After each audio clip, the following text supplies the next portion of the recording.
Existem alguns fatores que influenciam no valor do ΔH. Quando a gente mede o ΔH de uma reação, é muito importante que a gente mostre com clareza o estado físico que os reagentes e os produtos se encontram, porque dependendo do estado físico, o valor do ΔH vai sofrer alteração. Então a gente pode observar neste exemplo que o hidrogênio, ao entrar em combustão com o oxigênio, ele forma água. Mas nós temos água nos três estados possíveis: no estado sólido, no estado líquido e no estado gasoso ou vapor. Observe que para cada um desses estados físicos, o valor de ΔH obtido ele é diferente. Então, o ΔH para a formação da água no estado sólido, ele é maior do que aquele encontrado para o estado líquido e é maior do que aquele encontrado para o estado gasoso.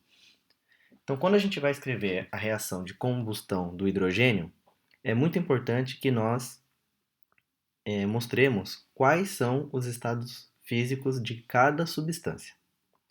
Aqui no gráfico a gente tem a representação também desses valores de ΔH. Então, o valor de ΔH para a formação da água no estado de vapor, né, ele é menor do que aquele para o estado líquido, comparado também àquele para o estado sólido. E por que isso acontece? Vamos imaginar o seguinte: para passar, né? Então a gente tem a água sendo formada no estado de vapor, daqui para cá. Para passar essa água do estado de vapor para o estado líquido, é necessário remover mais calor. E para passar a água do estado líquido para o sólido, é necessário remover ainda mais calor. Então, as reações termoquímicas sempre terão o estado físico das substâncias acompanhando essas substâncias na reação.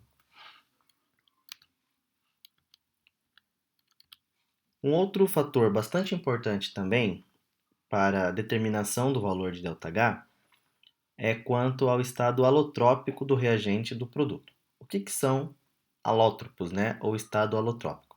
Alótropos são substâncias simples que são formadas pelo mesmo elemento químico e que se difere pela sua estrutura. Então, por exemplo, o carbono ele pode ser encontrado na natureza na forma de grafite ou na forma de diamante. Acredite se quiser, tanto o grafite como o diamante é formado única e exclusivamente por carbono. A diferença é o tipo de ligação. No carbono grafite, os átomos de carbono eles fazem duas ligações simples e uma dupla, enquanto que no diamante os carbonos fazem apenas ligações simples, né?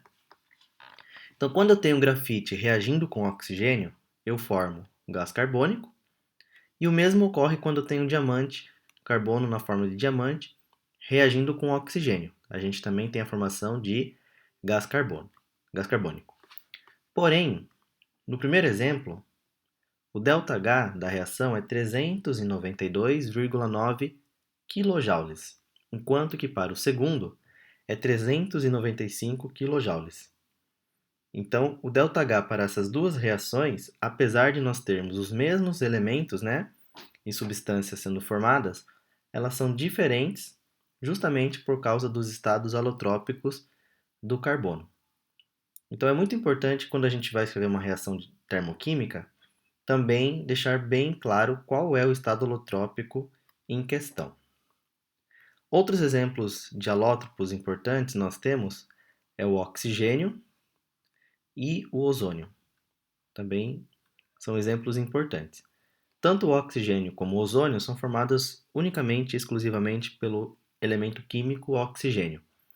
A diferença é que no gás oxigênio nós temos dois átomos de oxigênio e no ozônio nós temos três átomos de oxigênio.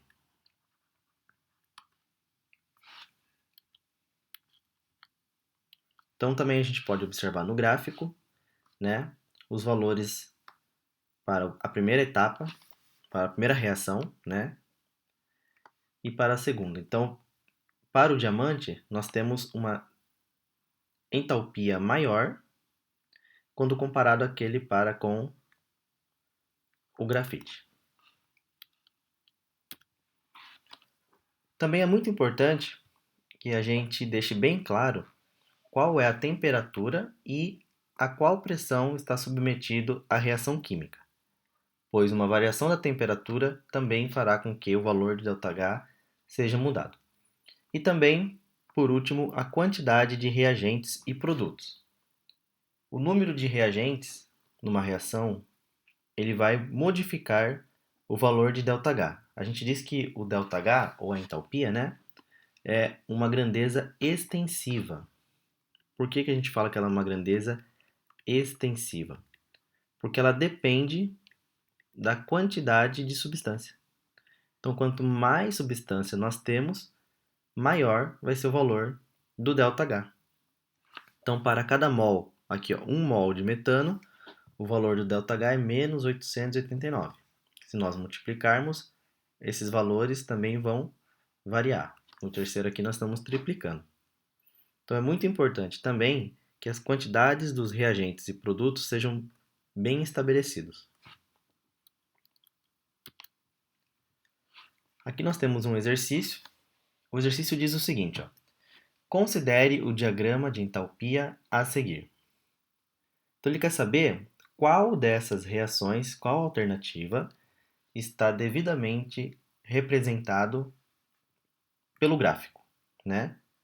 Então vamos analisar cada uma das alternativas. Na letra A, nós temos o hidrogênio mais o oxigênio, né? Então ele está se referindo a esta reação aqui, formando água no estado gasoso. Ele está se referindo a esta reação aqui, ó.